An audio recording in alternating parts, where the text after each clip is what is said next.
जय श्री कृष्णा। राधे राधे। आप सभी का दिन शुभ हो। प्रिय श्रोताओं, आज आप सुनेंगे वैशाख मास के महत्व की 7वें दिन का अध्याय। और आज दिनांक 19 अप्रैल और दिन है शनिवार। और हमारे हिंदू धर्म में शनिवार का दिन शनिदेव को समर्पित होता है।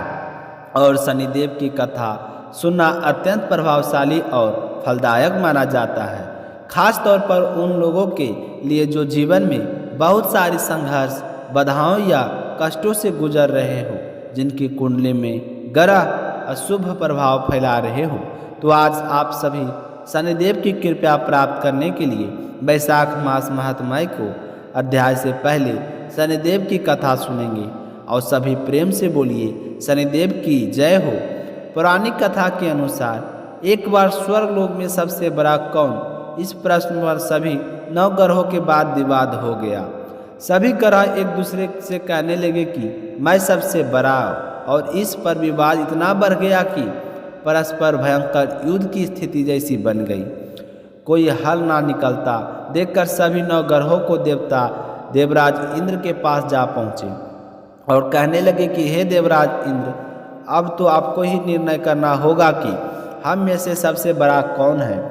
देवताओं का प्रश्न सुनकर देवराज इंद्र भी उलझन में पड़ गए।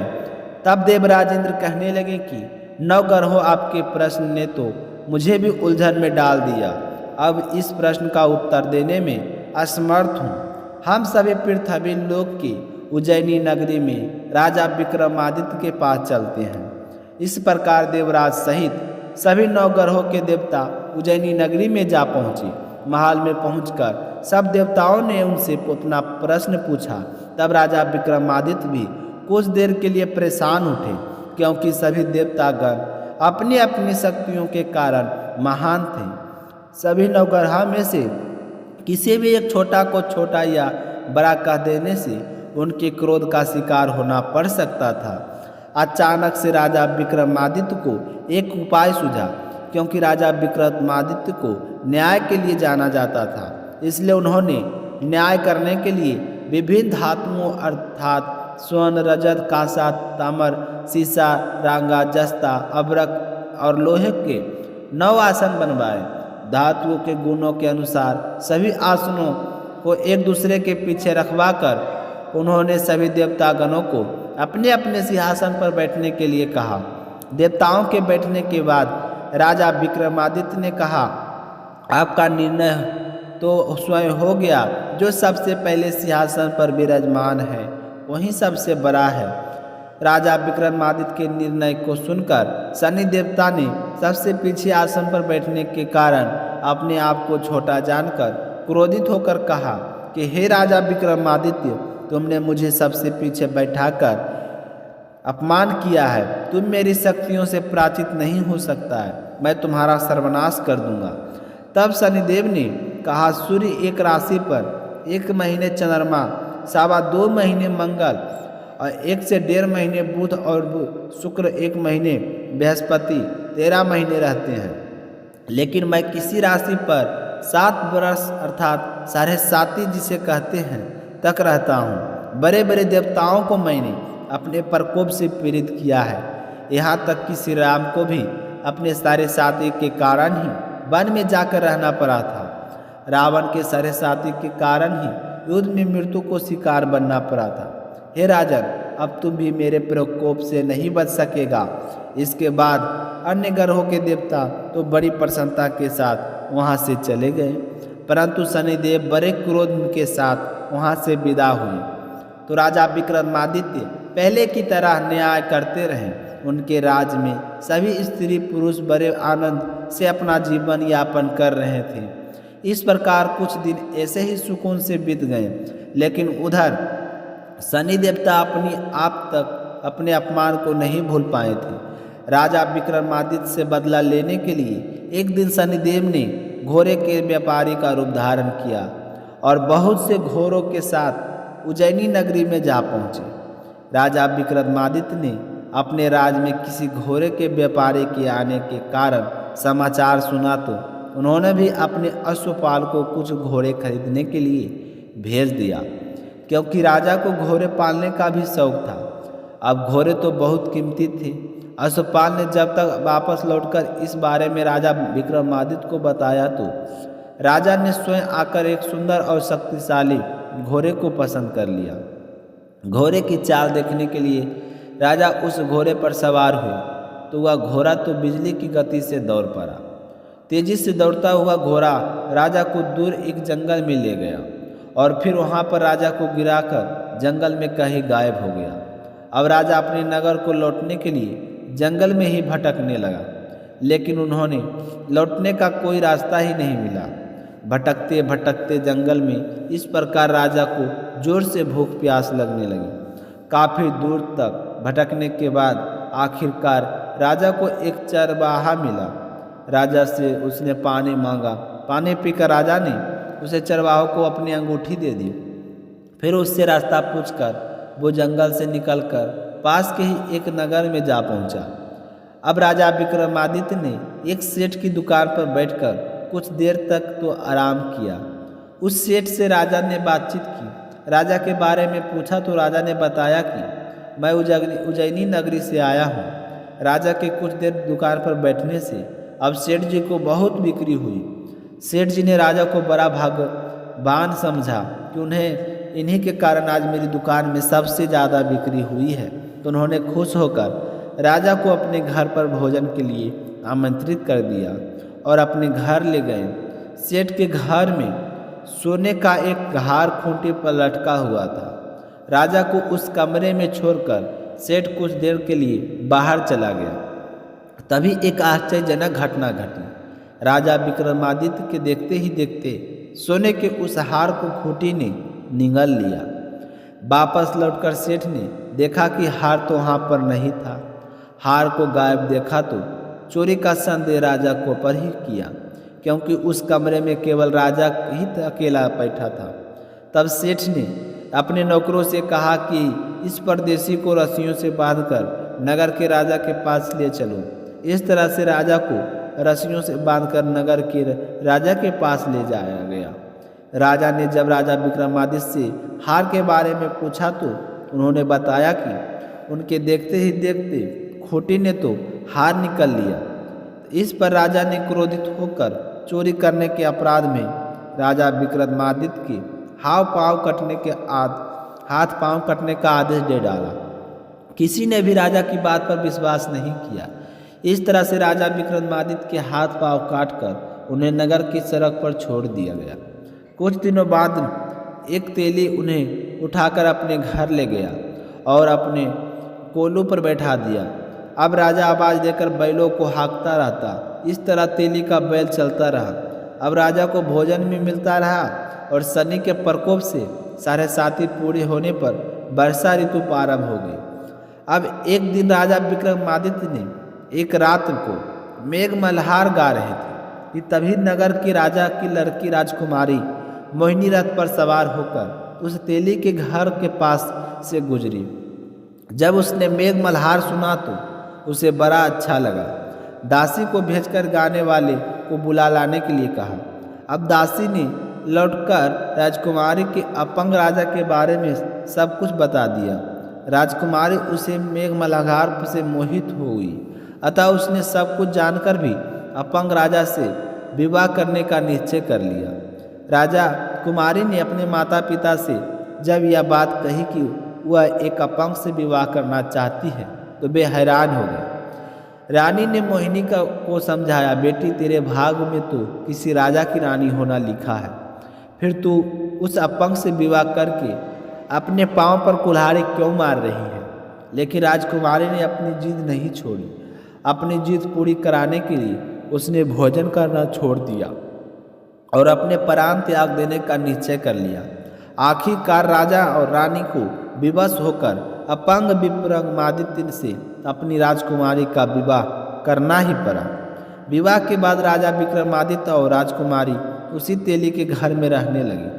उसी रात सपने में शनिदेव ने राजा से कहा, हे राजा, तुमने मेरा प्रकोप देख लिया, मैंने तुम्हें अपने अपमान का दंड दिया है। इस प्रकार राजा ने शनिदेव से क्षमा मांगने को कहा और प्रार्थना करते हुए कहने लगे कि हे शनिदेव, आपने जितना दुख मुझे दिया है किसी को कभी मत देना। जब शनिदेव ने कुछ का सोचकर कहा, हे राजा, मैं तुम्हारी प्रार्थना स्वीकार करता हूँ। जो कोई स्त्री पुरुष मेरी पूजा करेगा, शनि को व्रत करके मेरी व्रत कथा सुनेगा, उस पर मेरा आशीर्वाद सदा बना रहेगा। इस प्रकार प्रातःकाल जब राजा विक्रमादित्य की नींद खुली तो उसने अपने हाथ पांव सही सलामत देखे। यह देखकर राजा को बड़ी खुशी हुई। उसने मन ही मन शनिदेव को प्रणाम किया। राजकुमारी भी राजा के हाथ पांव सही सलामत देखकर आश्चर्य में डूब गई। तब राजा विक्रमादित्य ने अपनी असली परिचय देते हुए शनिदेव के प्रकोप की सारी कहानी रानी को कह सुनाई। सेठ को जब इस बात का पता चला तो वह दौड़ा दौड़ा तेली के घर पहुंच गया। राजा के चरणों में गिरकर क्षमा मांगने लगा। राजा ने उसे क्षमा कर दिया, क्योंकि यह सब तो शनिदेव के प्रकोप के कारण हुआ था। सेठ राजा को अपने घर ले गया और उन्हें भोजन करवाया। भोजन कराते समय वह एक अचानक घटना घटी। सबके देखते देखते उस पर खूंटी ने हार उगल दिया। यह देखकर सेठ बड़ा ही प्रसन्न हुआ और सेठ ने अपनी बेटी का विवाह भी राजा के साथ कर दिया। बहुत सारे स्वर्ण आभूषण और दान आदि देकर राजा को अपनी बेटी के साथ विदा कर दिया। अब राजा विक्रमादित्य राजकुमारी मोहिनी और सेठ की बेटी के साथ उज्जैनी नगरी में पहुंचे तो नगरवासियों ने बड़ी खुशी से उनका स्वागत किया। अगले दिन राजा विक्रमादित्य ने पूरे राज्य में घोषणा करा दी कि शनिदेव सभी देवों में सर्वश्रेष्ठ है, इसलिए हर स्त्री और पुरुष शनिदेव का उनका व्रत करे और व्रत कथा अवश्य सुने।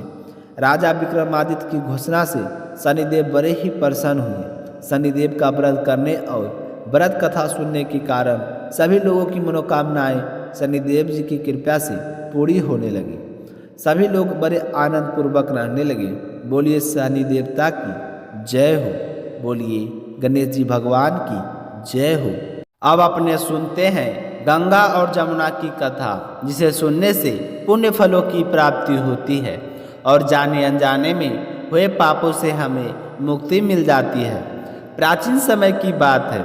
एक गांव था जिसमें दो बहन रहा करती थी। एक बहन का नाम था गंगा, दूसरे का नाम था जमुना। एक बार दोनों बहनें किसी साहूकार के खेत से गुजर रही थी तो जमुना ने खेत में से 13 दाने तोड़ लिए और गंगा को दिखाने लगी। तो गंगा कहने लगी कि जमुना, यह तूने क्या किया? तूने चोरी की है, इसका दोष तुझे लगेगा। तो यह सुनकर जमुना घबरा गई और कहने लगी कि बहन, मेरा यह पाप कैसे उतरेगा? तो गंगा कहने लगी कि तू अब ऐसा कर, जिस साहूकार का खेत से तुम घर जाकर 12 साल तक नौकरी कर, तभी तेरा पाप धुलेगा और तुझे इस दोष से मुक्ति मिलेगी। तो यह सुनकर जमुना साहूकार के घर चली गई और वहाँ जाकर साहूकार से कहने लगी कि बाबा, मुझे काम पर रख लो। तो साहूकार को काम वाले की ज़रूरत थी। उसने कहा, ठीक है बेटा, तुम क्या क्या कर सकती हो? वह कहने लगी कि बाबा, मैं सारे काम करूँगी लेकिन 4 काम नहीं करूँगी। जूठे बर्तन नहीं मांजूंगी, झाड़ू नहीं लगाऊंगी, बिस्तर नहीं बिछाऊंगी और दिया नहीं जलाऊंगी।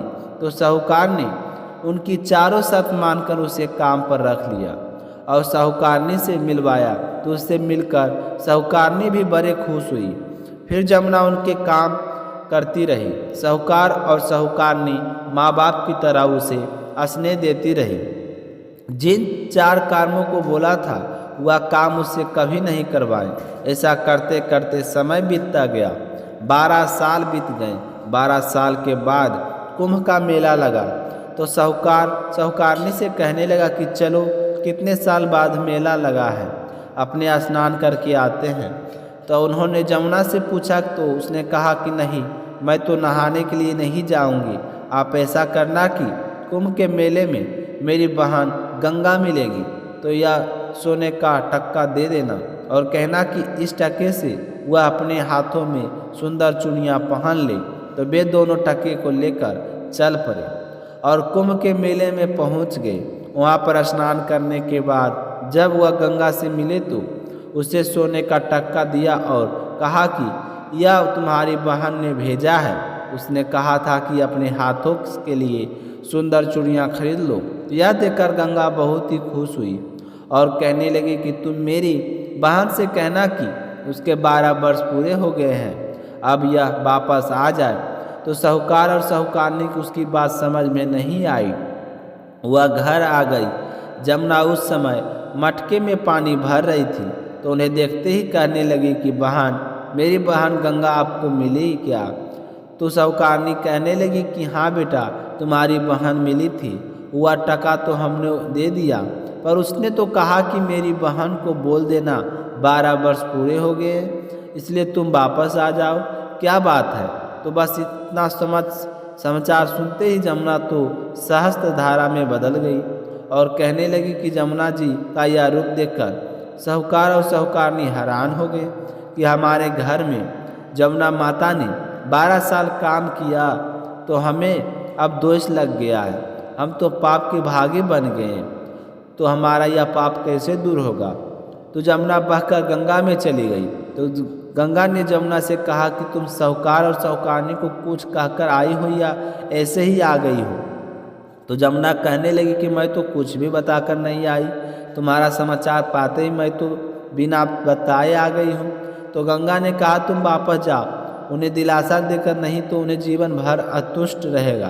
तुम्हें इस तरह बिना बताए नहीं आना चाहिए। तो गंगा के कहने पर जमुना माता ने साहूकार और साहूकारनी को सपने में दर्शन दिए और कहा कि तुम दोनों इस तरह उल्टे माथे क्यों पड़े हो, उठ जाओ, खाओ पियो। तो वे दोनों कहने लगे कि हम कैसे उठे, हमें तो पाप लगा है, क्योंकि हमने उल्टे सीधे और पता नहीं कितने नीच कार्य आपसे करवाए हैं। तो जमुना जी कहने लगे कि तुम्हें कोई पाप या दोष नहीं लगा है, दोष तो मुझे लगा था। मैंने तुम्हारे खेत से 13 दाने जो चुराए थे, तो मैं अपना दोष उतारने के लिए तुम्हारे घर आई थी। अब 12 साल तुम्हारे घर में ही मेरा दोष उतर गया और मेरी मुक्ति हो गई। और अगर आपने मुझसे काम करवाया है तो प्यार भी तो दिया है। आप मेरी माँ और बाबा हो, इस तरह उदास और परेशान होने की तुम्हें कोई ज़रूरत नहीं है। मैं तुम्हारे 12 साल रही हूँ, तुम्हारी भी मुक्ति होगी और तुम्हारे घर में अन्न धन के भंडार भरे रहेंगे और तुम्हें संतान की प्राप्ति होगी। इतना कहकर जमुना जी उनके सपने में चली गई। दोनों उठकर देखते उनके घर में पहले से अधिक धन हो गया। 10 महीने पूरे होने पर साहूकारनी ने बहुत ही सुंदर पुत्र को जन्म दिया। इस तरह साहूकार और साहूकारनी के घर अन्न धन का वास हुआ और वंश वृद्धि हुई। ये जमुना माता, जैसा आपने साहूकार व साहूकारनी की मुक्ति कराई, वैसे अपने सभी भक्तों की कराना, जो भी प्रेम भाव से आपकी इस कथा को सुनाए और औरों को भी इसके महत्व के बारे में बताए, इसकी सारी मनोकामनाएं पूर्ण करना। बोलिए जमुना माता की जय हो। तो अब अपने सुनते हैं दूसरी कथा। अब अपने सुनेंगे लपसी और तपसी की कहानी। इस कहानी को हर व्रत कथा के बाद में जरूर सुननी चाहिए। इस कथा को सुने बिना हमारे व्रत का, पूजा पाठ का पुण्य फल नहीं मिलता। एक लपसी था, एक तपसी था। तपसी हमेशा भगवान की तपस्या में लीन रहता था। लपसी रोजाना सावा शेर की लपसी बनाकर भगवान को भोग लगाकर भोजन कर लिया करता था। एक दिन किसी बात को लेकर दोनों में कहासुनी हो गई और दोनों जोर जोर से लड़ने लगे। तपसी कहने लगा कि मैं रोजाना भगवान की तपस्या करता हूँ, इसलिए मैं बड़ा हूँ। लपसी कहने लगा कि मैं रोजाना भगवान का सावा शेर की लपसी का भोग लगाता हूँ, इसलिए मैं बड़ा हूँ। इस तरह कहते हुए वह दोनों जोर जोर से लड़ने लगे। तभी वहाँ से नारद जी गुजर रहे थे। दोनों को लड़ता हुआ देखकर वहाँ आ गए और उनसे पूछने लगे कि तुम दोनों आपस में क्यों लड़ रहे हो? तो तपसी ने खुद को बड़ा होने का कारण बताया और लपसी ने अपने बड़े होने का कारण बताया और कहने लगी कि आप ही हमारा फैसला कर दीजिए। तो नारद जी कहने लगे कि मैं तुम्हारा फैसला तो कर दूंगा, लेकिन कल आऊँगा और तुम दोनों तैयार रहना। दूसरे दिन लपसी और तपसी नहा धोकर अपनी रोजाना की भक्ति करने आई तो नारद जी ने वहाँ पर छुपकर बैठे थे और उन्होंने सोने की एक एक अंगूठी उन दोनों के आगे रख दी। तपसी की नज़र जब अंगूठी पर पड़ी तो उसने चुपचाप अंगूठी को उठाया और अपने पैर के नीचे दबा ली। लपसी की नज़र उस अंगूठी पर पड़ी, लेकिन उसने ध्यान नहीं दिया। उसने रोजाना की तरह लपसी बनाई और भगवान को भोग लगाया, फिर स्वयं भोजन करने लगा। तो नारद जी उन दोनों के सामने आ गई। तो देखते ही देखते दोनों कहने लगे कि अब बताइए हम में से कौन बड़ा है। तो कहने लगे कि लपसी बड़ा है। तो यह सुनकर तपसी को बड़ा ही आश्चर्य हुआ और वह कहने लगे कि मैं कितनी कठिन तपस्या करता हूँ, फिर भी आप कह रहे हैं कि लपसी बड़ा है। तो नारद जी कहने लगे कि तुम अपने स्थान से खड़े हो जाओ। और तो वह खड़ा हुआ तो उसके पैर के नीचे अंगूठी दिखाई पड़ी। तो नारद जी तपसी से कहने लगे कि तपस्या करने के बाद भी तुम्हारी चोरी करने की आदत नहीं गई है, इसलिए लपसी बड़ा है, क्योंकि मैंने ही तुम दोनों के आगे सोने की एक एक अंगूठी रखी थी, जो तुमने तो देखते ही अंगूठी को उठाया और अपने पैर के नीचे दबा लिया। लपसी ने अंगूठी को देखकर भी अनदेखा कर दिया। इसका अपनी रोजाना की भक्ति में ध्यान था, इसलिए लपसी बनाई और भगवान को भोग लगाया, इसलिए लपसी ही बड़ा है और तुम्हारी इतनी कठिन तपस्या का कोई फल नहीं मिलेगा। तो यह सुनकर तपसी को अपने किए हुए काम पर बड़ा ही पछतावा हुआ और शर्मिंदा होकर नारद जी से माफ़ी मांगने लगा और कहने लगा कि महाराज जी, मुझसे गलती हो गई, आज से मैं कभी भी चोरी नहीं करूँगा। तुम मुझे बताओ कि मुझे मेरी तपस्या का फल कैसे मिलेगा। मैंने तपस्या बड़ी श्रद्धा भाव से की है। तो तपसी की बात सुनकर नारद जी कहने लगे कि यदि घर की सारी रोटी बनाकर गाय और कुत्ते की रोटी नहीं बनाएगा तो वह फल तुझे ही मिलेगा। अगर कोई व्यक्ति दिया से दिए जलाए तो उसका फल भी तुझे मिलेगा। कोई ब्राह्मण को भोजन करवाकर उसे दक्षिणा नहीं देगा तो उसका फल भी तुझे ही मिलेगा। अगर कोई बहन सुहागिन को तिल सूट हम बहन स्वरूप रूप में देते हैं और उसके साथ अगर कुछ रुपये नहीं देंगे तो उसका फल भी तुझे मिलेगा।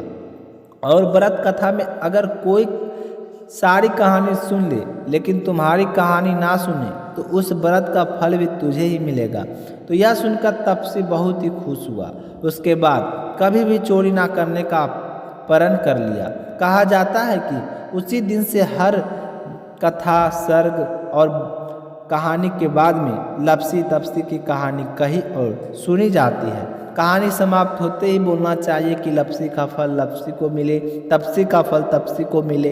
हमारी कहानी का, हमारे व्रत का, हमारे पूजा पाठ का फल हमें मिले।